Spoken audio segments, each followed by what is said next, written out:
안녕하세요.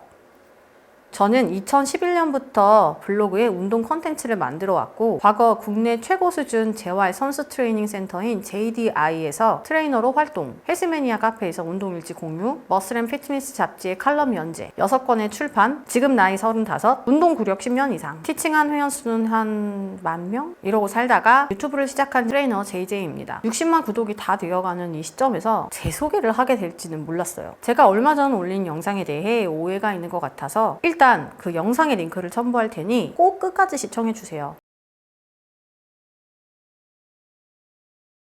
저는 나비 모양 엉덩이가 나쁘다는 이야기를 하지 않았고, 사람은 개인의 취향이 있다 라고 말했고, 힙 스퀴즈 짜기 하면 나비 모양의 엉덩이 생긴다 라고 말하지 않았습니다. 힙 스퀴즈를 하면 이 사진과 같은 나비 엉덩이가 된다뇨. 그럼 전 벌써 몇 년 전에 나비 10마리는 키웠어요.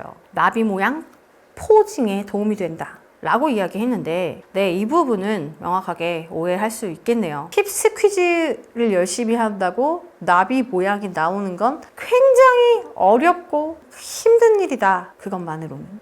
그 한마디 넣었어야 돼.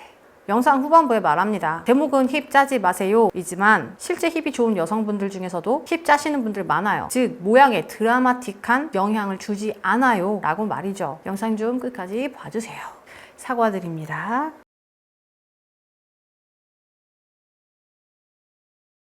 초보자는 하고 고급자는 안 한다? 힙 가동 뭐 이런 거 다 떠나서 하이바냐 로우바냐 아니면 중량 수준 얼마만큼 들었냐에 따라서 달라져야 하는 건 아닙니까? 내가 초보자인데 엄청 무거운 걸 갑자기 들었어. 이 동작이 처음인데 로우바야. 왜냐면 난 대퇴가 엄청 길고 막 발목 가동도 당최 안 나와. 막 힐을 많이 신어서 그런 건가. 근데 스쿼즈 정신 차려. 스퀴즈를 했어. 그랬더니 허리가 아프고 몸이 막 뒤로 넘어갈 것 같아. 화가 막 줄줄 밑으로 내려와. 그래서 어깨가 너무 아파. 고급자, 초급자만으로 힙 스퀴즈 따지기 어려워요. 여러 가지 측면 고려해야 해요. 그래서 전 해도 되고 안 해도 된다 라고 이야기했죠. 운동 동작에는 정답이 없어요. 그런가 하면 사람마다 체형이 조금씩 다르다 보니 효과적인 동작이 조금 다를 수 있어요. 그래서 제목은 힙 짜지 마세요 지만 실제로 힙이 좋은 여성분들 중에서 힙 스쿼즈 짜는 걸 하시는 분들도 계십니다. 힙 가동 퍼센테이지만 따지면 당연히 단관절 운동인 힙 스러스터만 해야죠. 근데 힙 스쿼트는 그 동작만의 장점이 있어요. 성장 호르몬, 림메스 도움이 되죠. 코어와 척추 동원이 돼요. 가동 범위 확보하고 확장시키는데 도움되죠. 힙 스러스터도 해요. 힙 스쿼트 다 끝나고 해요. 일단 병력, 특히 디스크 알아야 하고, 운동 경력, 근력 이거 테스트한 후에 거기에 맞게 중량 설정해야 한다고 배웠어요. 그래서 신체 지수 좀 높고 세질 좀 해봤으면 야 너 3대 몇 쳤어? 물어봐서 거기에 맞게 세팅해놓고 조지기 시작하죠. 근데 나 운동 안 해봤어 많이 아파 하는 사람들은 거기에 맞게 고중량 처음부터 노노 적당 중량 봐가면서 어디 아파요? 괜찮아요? 여기 느낌 와요? 케어하면서 지도해야 한다고 배웠는데 잘못 배우신 트레이너분들 꽤 많을 것 같습니다. 그러니까 케바케 저 중량 좋아해요. 저 중량 들어요. 다만 점진적으로 시키자 주의이고, 특히 온라인상 강의할 때는 내가 내 눈앞에서 그 사람 상태가 안 보이니까 좀 더 안전하게 가는 거죠. 네, 어려워요. 근데 운동 하루 이틀 합니까? 적당한 중량으로 놀 줄 알아야 고중량 얹고도 어느 정도 놀 줄 안다고 생각해서 그렇게 가르쳤을 뿐, 뭘 먼저 가르쳐도 결국 중요한 건 시간이 걸린다. 다치지 않아야 한다. 두 가지입니다. 끝! 처음 만났지만 반가웠고요. 구독, 좋아요 감사드립니다. 제 영상은 꼭 끝까지 시청해주세요. 끝까지. 안녕하세요, 젤린 여러분.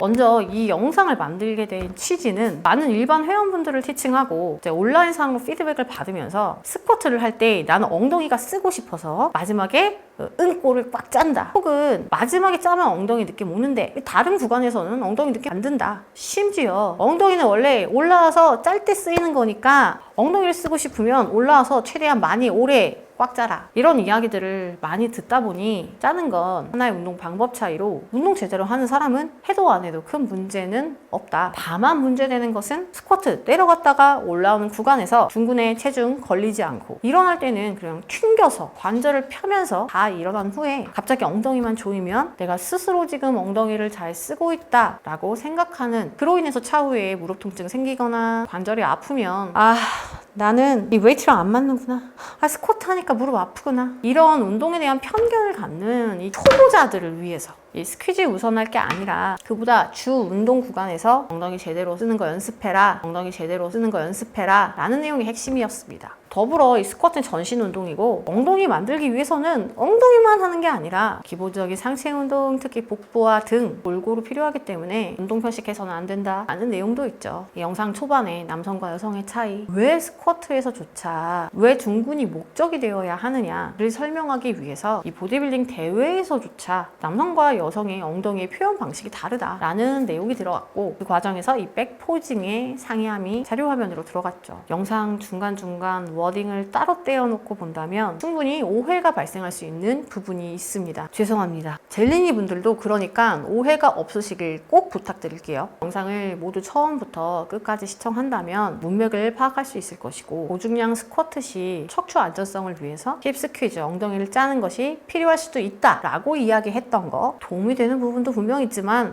어차피 중고급자는 이러나 저러나 운동을 통해서 힙 모양이 나올 수 있기 때문에 짜고 안 짜고는 운동 스타일의 차이라고 생각한다 라는 부분 제대로 들으셨을 거라 생각합니다. 트레이너의 개인의 스타일이고, 그런 스타일들은 나의 뇌피셜이 아닌 꽤 많은 경험과 또 스스로의 몸을 만들면서 쌓아온 결과물, 노하우라고 생각해요. 사람의 몸, 성별, 나이, 목적이 다르다 보니 그에 따른 운동 방법 또한 다양해야 한다고 생각해요. 엉덩이가 목적인 경우, 그 여성인 경우 이 두 가지 전제를 두고 운동을 티칭할 때 저의 운동 스타일은 일단 적정한 중량, 혹은 그조차도 어렵다면 맨몸으로 정확한 동선을 잡아요. 혹은 그조차도 어렵다면 아주 최소 중량으로 동선을 잡는 것이 우선이라고 생각합니다. 실제 제가 상대하는 많은 분들이 신체 밸런스 자체가 깨져 있어서 기본적인 자세 자체가 어렵고, 골반의 후방 경사 혹은 전방 경사로 인해 무릎 혹은 허리 통증, 흉추 후만으로 인한 상체의 무너짐 등이 있다 보니 기본 바디 스쿼트 라인을 잡는 것조차 어려워하시는 분들이 굉장히 많아요. 30대 이상의 나이에 운동을 한 번도 제대로 해보지 않은, 근육이 퇴화되고 틀어져서 변형이 된 여성들을 저는 정말 많이 겪고 있다 보니 처음에는 제 입장에서 내 눈높이로만 회원들에게 운동을 처방하고 이 책찍질을 하다 보니까 그로 인해 상처를 받고 운동을 하면서 난 왜 이렇게 잘 못할까 속상해 하셨던 분들이 굉장히 많았습니다. 이 부분은 지금도 너무 죄송하게 생각하고 제가 가장 후회되는 부분 중 하나예요. 유튜브에서는 이렇게 친한 언니 같은데 현장에서 직접 티칭 받으면 진짜 너무 무서워서 말도 걸기 어렵고, 왜 그러죠? 저거 연기야, 저거 다 가식이야, 이런 댓글도 봤는데 저 이중인격자 아닙니다. 그때는 왜 이것도 못하지? 라고 안일하게 생각했어요. 왜냐면 제가 정말 체육 열등생이었기 때문에 내 몸뚱이로 할 정도면 누구나 다 할 수 있다 라는 생각에 정말 돈을 주고 운동을 배우러 오신 분들에게 채찍을 들었습니다. 근데 나이가 들고 더 많은 사람들을 가르치고 만나다 보니 전 그래도 20대 초반부터 지금까지 꾸준하게 웨이트를 했던 몸이고, 많은 초보 젤리니들은 30대 혹은 40대까지 운동을 1도 해보지 않은 채 앉아만 계셨던 분들이 굉장히 많았던 거죠. 똑바로 서 있는 것조차 발 아치의 통증을 느낍니다. 종아리 자체가 틀어지거나 아킬레스건 너무 단축되어서 발목 가동 범위 확보가 안 되는 분들도 허다해요. 골반 틀어짐은 한 100명 중에 90명 정도는 있었고, 그러다 보니 중량 들고 내려갈 때 한쪽 고관절에서 통증이 생기거나 소리가 심하게 나버리는 경우도 많았어요. 제가 만난 많은 여성 회원분들은 무릎이 지나치게 나오는지, 즉 골반이 너무 말리진 않는지, 허리가 너무 꺾이진 않는지, 등이 굽거나 상체가 떨어지진 않는지, 이런 것들을 주의하며 기본 동작을 배우고 그 정도 안정적으로 동선이 나올 때 점진적으로 중량을 늘려 나가야 한다라고 생각합니다. 적정 중량의 추가는 저 또한 중요한 부분이라고 생각하고, 몸에 무리가 가지 않는 선 내에서 느낌을 정확하게 느껴가면서 추진을 하고 있습니다. 스쿼트 하면서 엉덩이를 잘 쓰기 위해서는 특정 체형적 조건이 만족돼야 하고, 이 복부나 등 근육의 서포트 또한 굉장히 중요하다 보니까 초보자분들이 처음 힙 스쿼트 배워서 완벽하게 수행하기란 어려운 게 맞아요. 하지만 어렵다고 안 할 거예요? 안 가르쳐 줄 건가요? 힙스쿼트에도 그 운동만의 장점이 있어요. 그리고 배우는 입장에서도 헛술에 배부르길 바란다면 그것도 과한 욕심이라고 생각합니다. 아니 고작 한두 번 힙스쿼트 배우고 그 동작을 마스터할 수 있다고 생각하는 것 자체 문제라고 생각해요. 제가 운동을 시작하고 중량 스쿼트 쳐보고 엉덩이 느낌이라는 거에 집중해서 명확하게 운동 중에 힙 근육의 기시정지점 느끼기까지 거의 한 4년 이상 걸렸던 것 같아요. 물론 그때 가르쳐주는 사람이 없었죠. 저는 어렵지만 충분히 처음부터 배울 만한 가치가 있다고 생각해서 알려주고 싶은 것이고, 다만 쉽게 생각하는 분들에게 항상 운동이란 처음부터 배부를 수 없고 내 운동 시작의 시점이 다소 늦은 만큼 피를 토하는 심정으로 열심히 해야 한다라고 항상 이야기하죠. 중량 없는 맨몸 운동은 저도 해본 적이 없고 앞으로도 할 생각이 없습니다. 제가 무중량 매트 운동으로 몸을 만들 수 있다고 선동질을 하는 트레이너로 오해하시는 분들이 있는 것 같아서 상당히 놀랍습니다. 그런 말을 한 적이 단 한 번도 없는데 말이죠. 실제로 수업을 할 때도 다양하게 중량을 활용하고 구비하기를 추천해요. 본인이 금전적 여력과 투자를 하고자 한다면 저는 그것을 강력하게 추천합니다. 다만 그 중량 자체가 아주 고중량이 아닐 뿐이고 적정 중량은 반드시 필요하다고 생각합니다. 운동 난이도의 점진적인 변화 반드시 필요하다고 생각한다 말씀드렸죠. 다만 그것이 무조건 중량일 필요는 없다고 생각하는 것이 다를 뿐이죠. 중량이 될 수도 있고 랩스가 될 수도 있고 스피드가 될 수도 있고 특정 세트가 될 수도 있어요. 조 웨이더 법칙에 나오는 정말 교과서적인 기초적인 기법을 모두 사용한다는 것입니다. 중량도 그의 일부이죠. 만약 내가 폭발적인 근비대 목적으로 운동한다면 적정 중량 이상을 넘어가서 추가 중량이 필요하다는 것에 동의하고 그렇게 티칭을 하고 있어요. 일례로 센터에 가끔 보디빌더 지망생이 오는데요. 그럼 돌려보내요. 왜? 나는 그런 목적으로 운동을 연구하고 한 사람이 아니고 그런 몸을 우리 센터에서 가지고 있는 장비로 만들어줄 수 없다고 생각해서 미용 몸매가 아닌 대회 수준의 몸이라면 다른 센터로 보냅니다. 그래서 제가 만들고 싶은 몸은 무엇이냐? 내 몸에 적당한 볼륨과 쉐입, 미용 몸매입니다. 대회 수준의 그런 몸매가 아니고 밸런스가 잘 맞고, 즉 섰을 때 태가 예쁘고 적당한 지방이 있어서 평소 적정량의 운동과 식단으로도 쉽게 유지가 가능하고, 무엇보다도 관절이 약하고 운동을 전혀 하지 않은 초보 여성도 재미를 느낄 수 있는 그런 몸을 만드는 운동 컨텐츠를 제작하고 있어요. 이 목적이 다름에 대한 근본적인 이해와 공감이 없다 보니 의미 없는 논쟁이나 오해가 계속적으로 발생하는 것 같고요. 미용 몸매를 선호하고 그것을 지향한다고 해서 모두가 전문성이 떨어지고 그냥 타고난 원래 몸 가지고 운동 1도 안 하고 그렇게만 가르치는 것은 절대 아닙니다. 물론 그런 사람이 있을 수도 있죠. 하지만 진짜 그 몸이 좋아서 그런 몸을 선호하기 때문에 최선을 다해 운동해서 그렇게 만들어 유지하는 사람도 있어요. 저는 열심히 운동하는 남자들에게 여자들은 그런 과한 몸 안 좋아해 라고 이야기하는 사람들이나, 열심히 운동하는 여자들에게 남자들은 그런 복근 이런 거 안 좋아해 라고 말하는 사람들이나 모두 쓸데없는 참견이고 상대방을 존중하지 못하는 아주 무례한 일이라고 생각합니다. 큰 근육 아니지만 여성스러운 라인을 잡고 그 쉐입을 유지하는 것이 결코 쉬운 운동을 통해서 편하게 달성되는 결과물이 아닙니다. 그랬으면 온통 세상에 저와 비슷한 몸매를 가진 여자들이 판을 치겠죠. 이 정도는 다 만들 거예요. 왜? 쉬우니까. 이것도 대부분의 사람들에게는 진짜 죽을 똥 살똥 해도 될까 말까예요. 그렇게 항상 고민하고 힘들게 운동을 했지만 결국 씌워진 프레임은 핑크 덤벨, 여트, 미꺼 이런 것들이었고, 심지어 내가 하지 않았던 얘기를 막 내가 했대. 나는 막 중량 운동 하고 있는데 나 안 한대. 그로 인해 또 논란도 생기고 하다 보니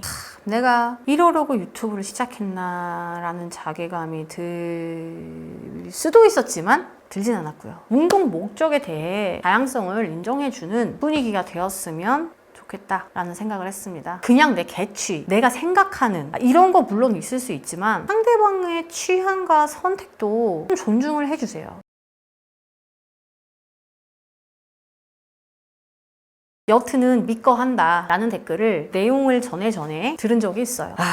성급한 일반화의 오류라고 어렸을 때 배웠죠. 분명 사람이다 보니 책임감 부족하고 전문성 부족하고 이런 트레이너들은 남자도 여자도 있습니다.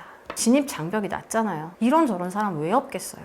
저는 같은 트레이너로서 정말 너무 부끄러울 정도로 회원을 상대로 본인의 성적 욕구를 채우거나 수업 중에 특정 동작을 할 때 일부러 만진다, 접촉한다, 뭐뭐 하고 싶다 이런 소리를 자기들끼리 히덕거리면서 휴게실에서 하는 남자 트레이너들 많이 보고 겪었습니다. 하지만 그렇다고 모든 남자 트레이너가 변태고 쉬레기다 이런 생각 결코 단 한 번도 해본 적 없어요. 해서도 안 된다고 생각해요. 제가 겪어본 몇몇 그럴 수 있죠. 하지만 제가 겪지 않은 그보다 훨씬 더 많은 분들이 정말 열심히 운동하고 성실하게 본인의 스킬 갈고 닦고 소명 의식을 가지고 회원들을 대하고 있다라고 믿고 그렇게 생각하기 때문이에요. 그런 건 그냥 성별의 문제를 떠나서 그 사람의 인성과 자질 문제인 거고 내가 하필이면 그런 사람들과 자주 만난 것 뿐이에요. 저와 같이 생각하고 나쁜 사람들보다는 훌륭한 사람이 많다고 믿는 그런 사람들이 많아졌으면 좋겠습니다.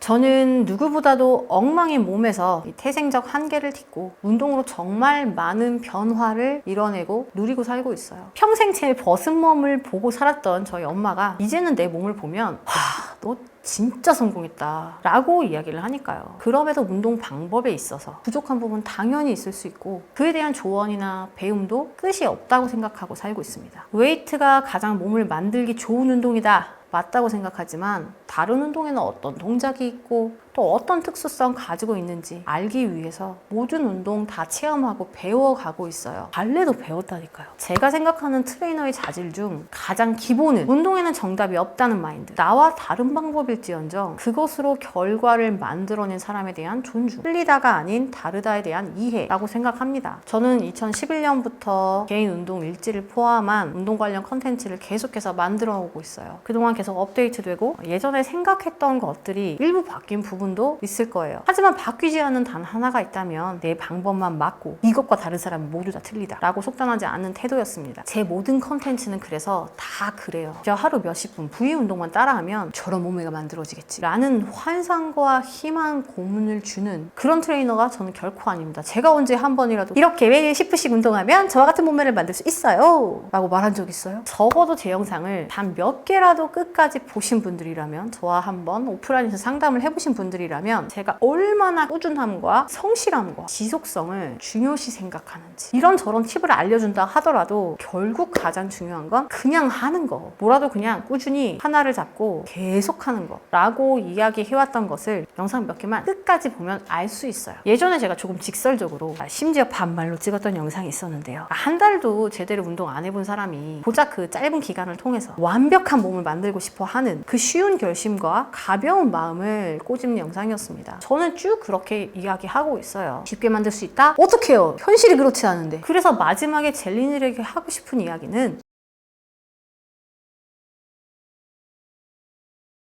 일단 저를 신뢰해 주시고 저희의 컨텐츠를 좋아해 주셔서 너무너무 감사드립니다.